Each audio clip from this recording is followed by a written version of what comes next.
रुको,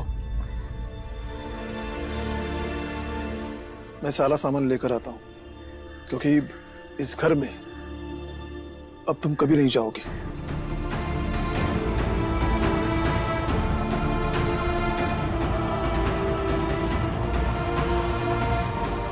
क्या किया जीजा भाई तुमने?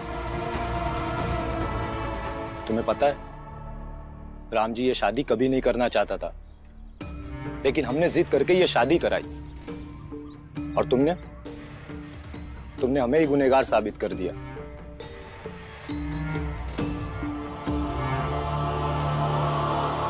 बाबा बाबा हम कोरे को क्यों जाएंगे? अब यही रह दीजिए ना, इस घर में नहीं तो यहाँ पास में किसी दूसरे घर में। नहीं, मुझे जल्दी निकलना है। बाबा हमें छोड़कर मत जाइए ना, रुक जाइए ना यहीं। बाला, फैसला हो गया, अब बहस करने से कोई फायदा नहीं। भैया जल्दबाजी में कुछ फैसला मत कीजिए। बाबा हम आपके बगैर कैसे रहेंगे? सब लोग साथ में रहना, रह लोगे। बाबा हम आपके बगैर नहीं रह पाएंगे। हाँ बाबा, मत जाइए ना, अब तो आई भी नहीं है, हम आपके बिना नहीं रह पाएंगे।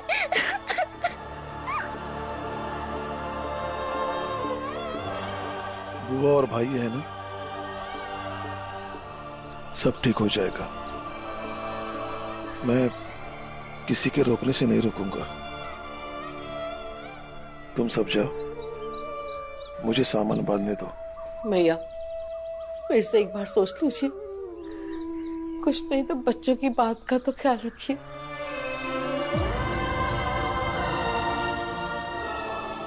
सोच लिया, इन बच्चों के लिए और इस घर की शांति के लिए जाना बहुत जरूरी है। और भीम भी यही चाहता था ना कि बंटवारा हो जाए। मैं चाहता था कि बंटवारा हो, लेकिन ये नहीं चाहता था कि हम हमसे इतनी दूर चले जाएं।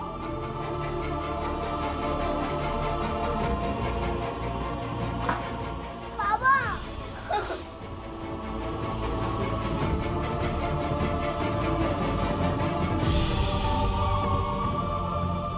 आप जो चाहती थी वो हमने कर लिया ना, अब आप बाबा को रोक लीजिए ना, ये साधारण हमें कहीं रह दीजिए।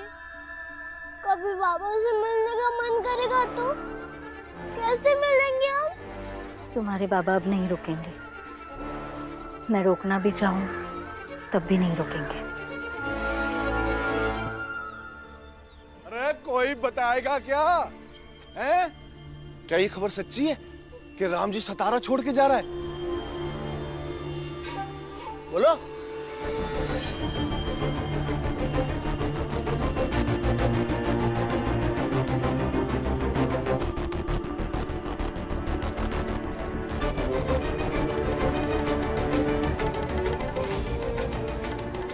हाँ सेठ, सही खबर है, लेकिन आप ये मत सोचिए कि मेरे ना रहने पर आप मेरे बच्चों का बाल भी बाका कर पाएंगे। अरे इतनी चिंता तो छोड़कर जा क्यों रहा है? बीवी मिली और चल दिए। बकवास मत कीजिए और साफ साफ सुन लीजिए, ये सब लोग यही रहेंगे।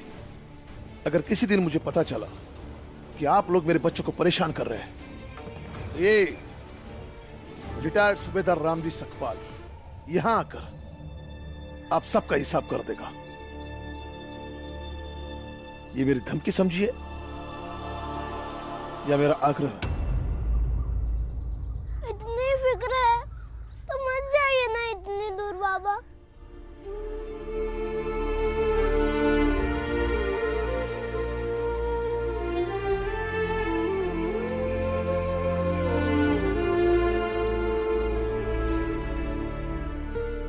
जाना पड़ेगा भीम। राम जी एक बार और सोच लो। रामजी भाऊ, एक बार ठंडे दिमाग से अपने इस फैसले पे दोबारा विचार कर लो।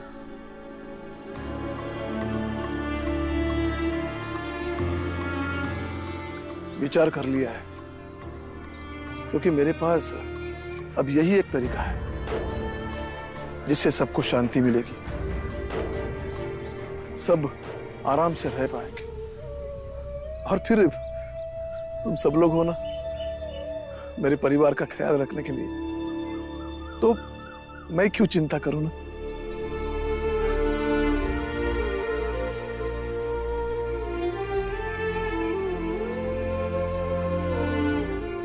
बेटा इधर आ।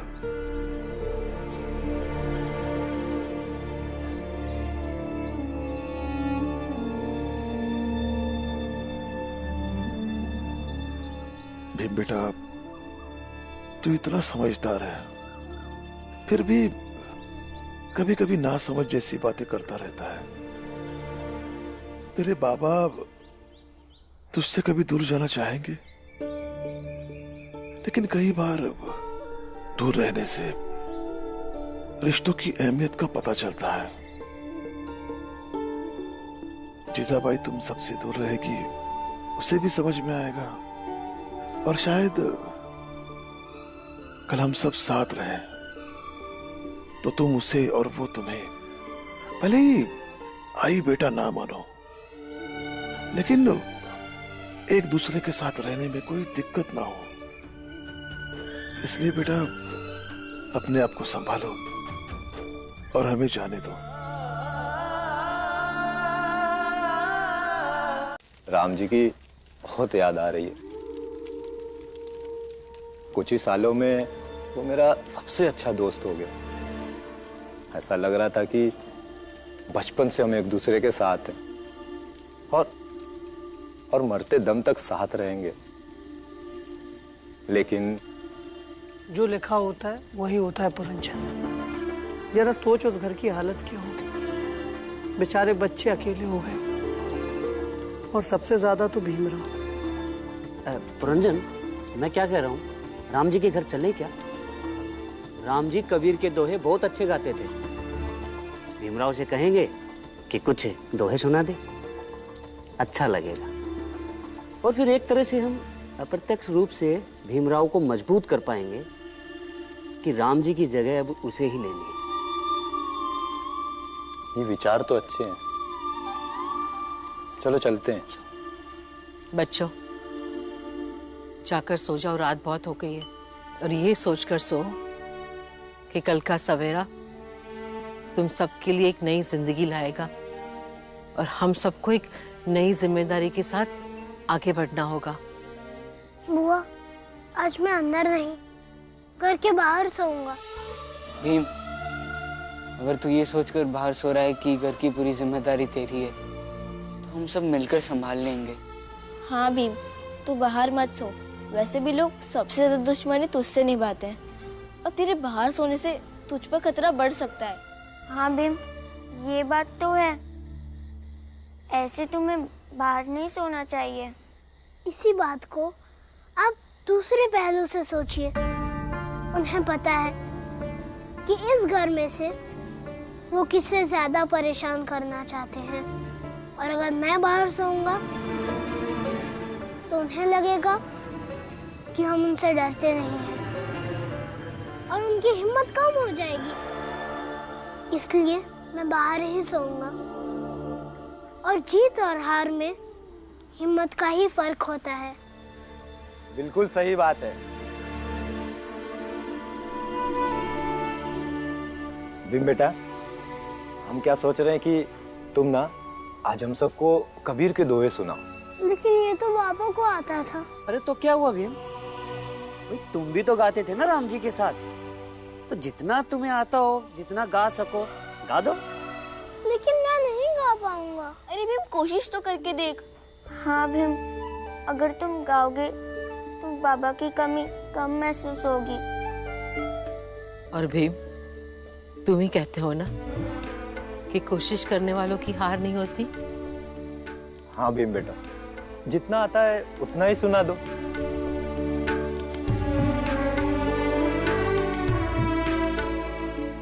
बाबा आशीर्वाद देना कि मैं वो काम करने जा रहा हूँ जो आप किया करते थे।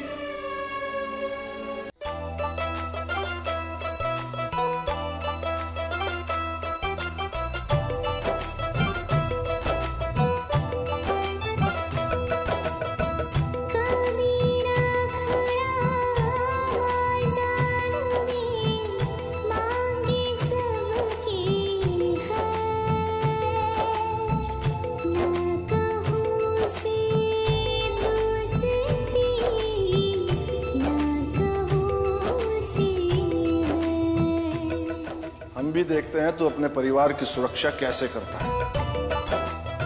तुम और तुम्हारा परिवार जो धीरे धीरे नाश की तरफ बढ़ रहा है, खत्म हो जाएगा, पता भी नहीं चलेगा।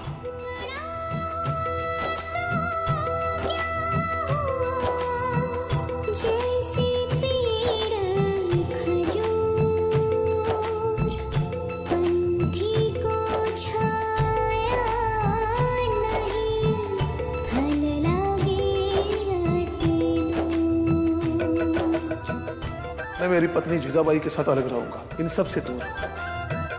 मैं किसी के रोकने से नहीं रुकूंगा। हम भीम और पुरंजन की बातों से सहमत नहीं हैं। हम जैसे अपनी जिंदगी जीते आए हैं वैसे ही जिएंगे।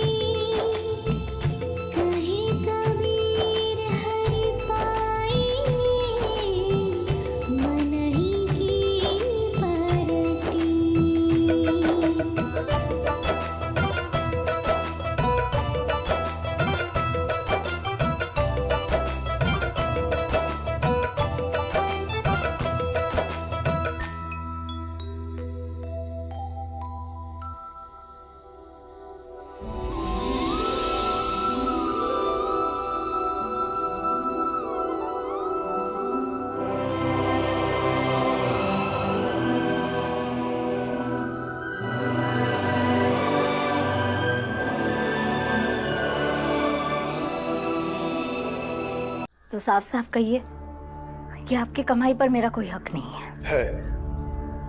बिल्कुल है, लेकिन उन पैसों पर जो पैसे मेरे हैं, और मेरे पैसे वो है जो अपने कमाई से अपने बच्चों और मीरा के लिए भेज दो, और फिर जो पैसे बच जाएंगे वो सब तुम्हारे। सब भेज ही देंगे तो बचेगा क्या? देखो जीजाबाई, अब जो है सो है। अब आ गई हूं ना उस घर से। तुम्हारा पति तुम्हारे सामने है, ये तुम्हारा घर है। अब शांत रहो और अपना जीवन जियो, और मुझे भी शांति से रहने दो।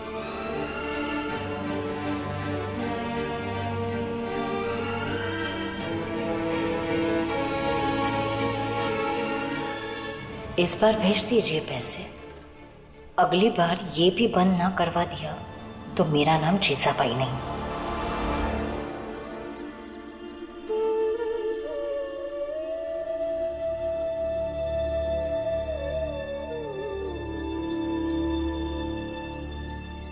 सेठ जी,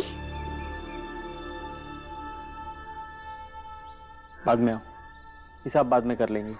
नहीं सेठ जी, मैं आपको हिसाब देने नहीं बल्कि कुछ कहने आया हूँ। आप अपने बेटे से इतना डरते क्यों हैं? क्योंकि वो सुनता नहीं है, हरदम पैसे मांगते रहता है, और अगर ना दूं तो जान देने की धमकी देता है।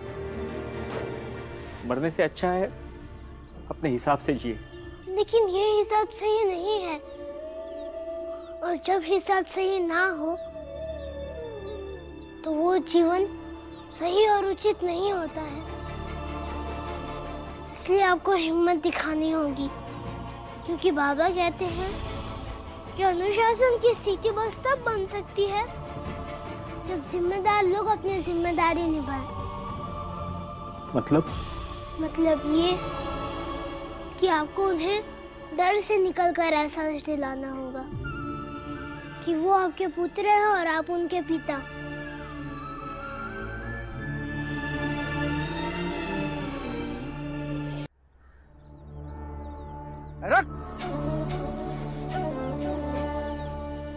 नाम क्या है तेरा?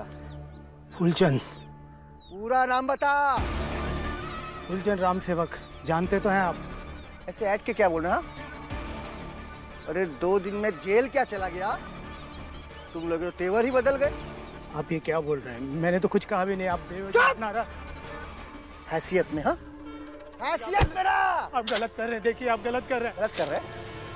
गलत कर रहे हैं? देखिए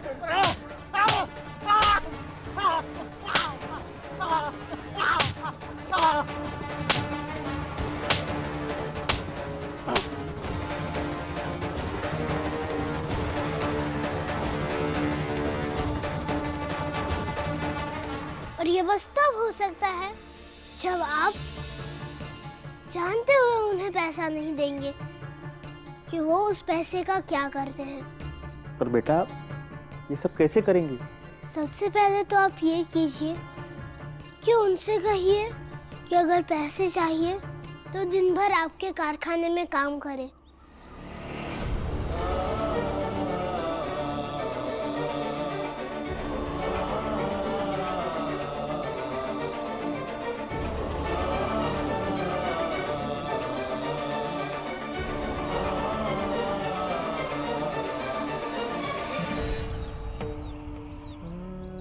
सेठ जी, आप सोचिए मत, समस्या को स्वीकार कीजिए और समाधान पर ध्यान रखिए तो सब ठीक हो जाएगा। क्या आपको मुझ पर विश्वास नहीं है?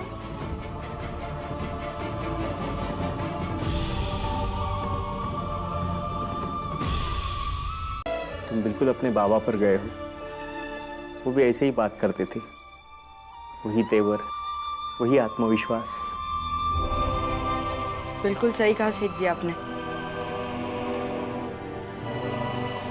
हमें भी भीम हमारे बाबा की तरह ही लगता है। और आप निश्चिंत होकर उस रास्ते पर चलिए। अंत में आप ही की जीत होगी और मैं भी आपके साथ हूँ।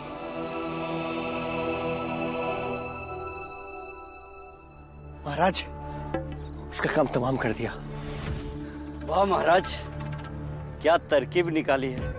अब इसकी जात वालों को पता लगेगा कि इसे मंगेश ने मारा है तो सब मिलकर इसे ढूंढने आएंगे। नया नया समूह बनाया है तो जोश भी ज्यादा ही होगा। और तब तक हम अपनी जात के लोगों को तैयार करते हैं। फिर मौका मिलते ही हम इनकी जात वालों को पीट डालेंगे। अब फिर ठंडा पड़ जाएगा इनका सारा जोश। हमारी जाति के लोगों को भी सबूत देना पड़ेगा ना कि उस झड़प में जहां उनका एक आदमी घायल हुआ है वहां हमारा भी एक आदमी घायल हुआ है। होना चाहिए ना। मतलब महाराज, मैं कुछ समझा नहीं।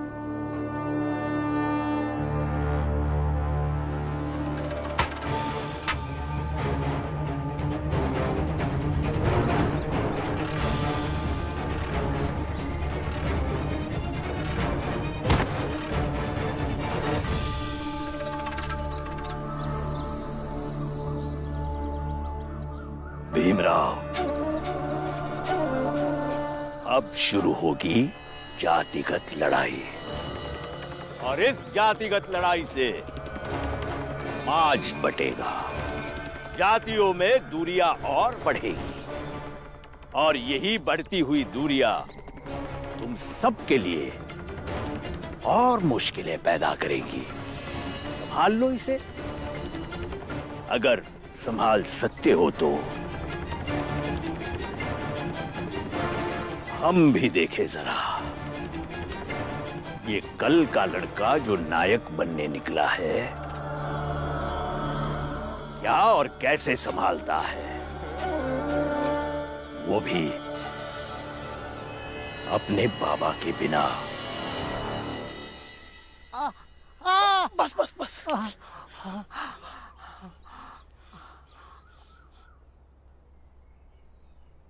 अब तो वही होगा जो तय हुआ था। और तय यह हुआ था कि हम सब एक दूसरे के सुख दुख में भाग लेंगे।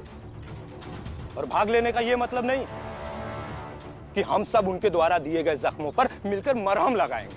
भाई पुरंजन, क्या सुना हुआ? तुम लोगों ने? वहाँ ऊंची जात के लोग इकट्ठा हो रहे हैं। वो कह रहे हैं कि फूलचंद ने उस चाय वाले मंगेश को मारा है। मैंने किसी को नहीं मारा है, झूठ बोल रहे हैं सब। मारा या नहीं मारा, उससे क्या फर्क पड़ता है? उसने तो मारा ना। अगर वो सब इकट्ठा हो रहे हैं तो हम भी आज अपनी जात वालों को इकट्ठा करते हैं और आज ढंग से उनसे लड़ ही लेते हैं। लेकिन ऐसे क्या लड़ना ठीक रहेगा? मैं क्या कह रहा हूँ कि एक बार भीमराव से पूछ लेते। अरे हाँ हाँ, पूछ ले। और ऐसे ही तुम लोग सब पूछते ही रहोगे। और उस भीमराव से क्या पूछोगे रे कायरो? और वो हमारा कर क्या लेगा? वो भीमराव तुम सबको अपनी बड़ी बड़ी बातें सुनाता है और तुम सब अनपढ़ गवार उसकी बातों में आकर उसके सामने सर झुकाकर खड़े हो जाते हो। पर अब क्या फायदा? आज तो हम तुम सबको निपटा ही देंगे। अरे ऐसे कैसे निपटा दोगे? क्या तुम यहाँ पे खड़े होकर धमकी देने से अच्छा है कि अपनी जात वालों को बचाने के बारे में सोच। तू पहले अपना देख, जैसे उसका हाल किया है ना वैसे तेरा भी कर दूंगा। अरे कैसे कर देगा ऐसे? सबको फूलचंद समझा है क्या? और तेरी ऊंची जात का नशा उतारता हूँ मैं। रुक जा, अबे रुक।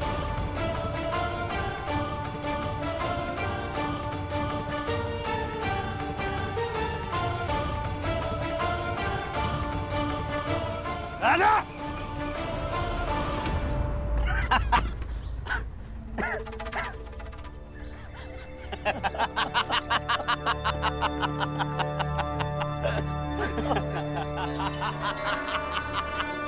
मुर्गा फंस गया पंडित जी। मारो इस पापी को।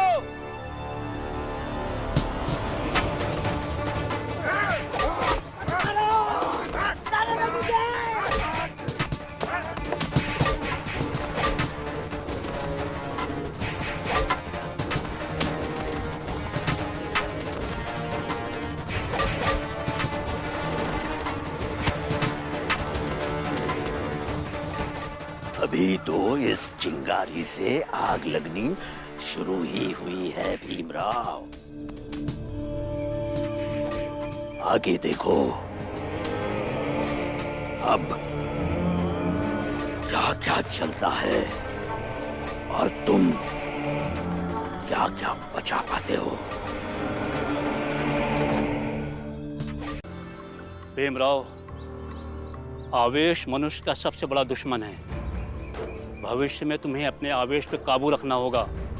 सामने वाला तुम्हें कितना भी उकसाने की कोशिश करे, तुम्हें वही कहना है जो उचित हो, वही करना है जो तुम करना चाहते हो। तो गुरुजी, महाराज का सातारा छोड़कर जाना नामुमकिन है? आनंद, मैंने ऐसा तो नहीं कहा। तो मुझे क्या करना चाहिए गुरुजी? भीमराव, एक ही उद्देश्य के साथ शुरू किए गए कार्यों की सफलता में फर्क हो सकता है। फर्क डालती है नियत। इसलिए हमारी नियत हमेशा सही होनी चाहिए। ध्यान रहे, ये बात बहुत ही महत्वपूर्ण है। जो हम झाड़ू लगाते हैं वो सफाई करने के लिए लगाते हैं या कचरा हटाने के लिए लगाते हैं? तो मेरी बात समझ रहे हो भीमराव? मुझसे गलती हो गई।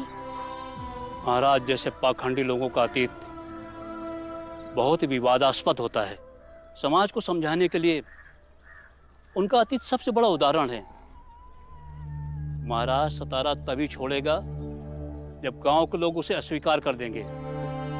इसलिए महाराज को यहाँ से निकालने के बजाय तुम्हारी कोशिश गांव वालों को यह समझाने की होनी चाहिए जिसे आप लोग महाराज समझते हैं वो इस पद के लायक नहीं है, और वो भी प्रमाण के साथ।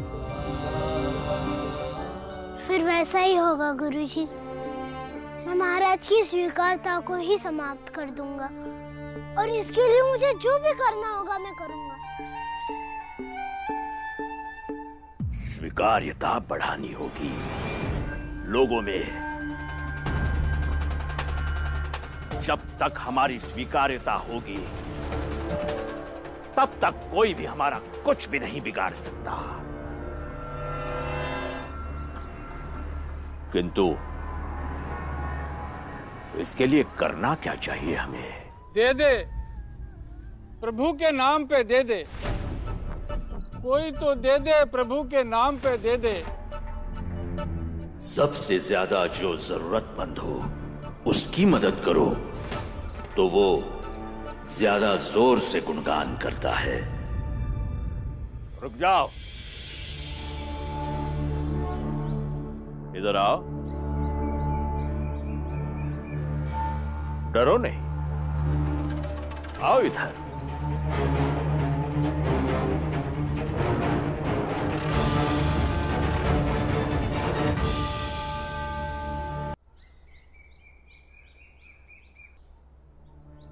कितने दिनों से रहते हो यहाँ? यही कोई महाराज 13-14 साल से। तब तो सब तुम्हें जानते होंगे। जानते तो सब है महाराज। जिन्होंने भीख दी वो लोग भी जानते हैं, और जिन्होंने भीख के बदले तिरस्कार किया, गालियां दी, वो लोग भी जानते हैं। कैसा लगता है ये ऐसा जीवन पाकर? अब ऐसा जीवन तो किसे पसंद होगा महाराज, जिस जीवन में तिरस्कार और अपमान हो। अब शायद पिछले जन्म का कोई पाप होगा जो इस जन्म में मैं ऐसा बना। तो फिर अपने पूर्व जन्म के पापों का प्रायश्चित करो, और प्रायश्चित करने का सबसे सरल माध्यम है जो तुम्हें ईश्वर तक पहुंचा सकता है। उसकी शरण में जाओ। समझ गया महाराज, मैं समझ गया। अब मैं आपकी शरण में आ गया हूं महाराज।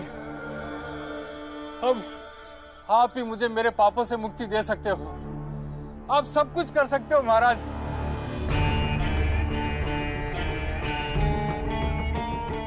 जय हो महाराज की। मुझे बताओ महाराज, मैं क्या करूं महाराज? कल्याण हो तुम्हारा। उठो, उठो, कुछ अच्छे कपड़े पहनो। आज से तुम्हारे सारे कष्ट दूर हो जाएंगे। महाराज की जय हो। मुझे तो हथियार मिल गया उस भीमराव के खिलाफ लड़ाई का। भीमराव, अब तुम अपनी तैयारी करो।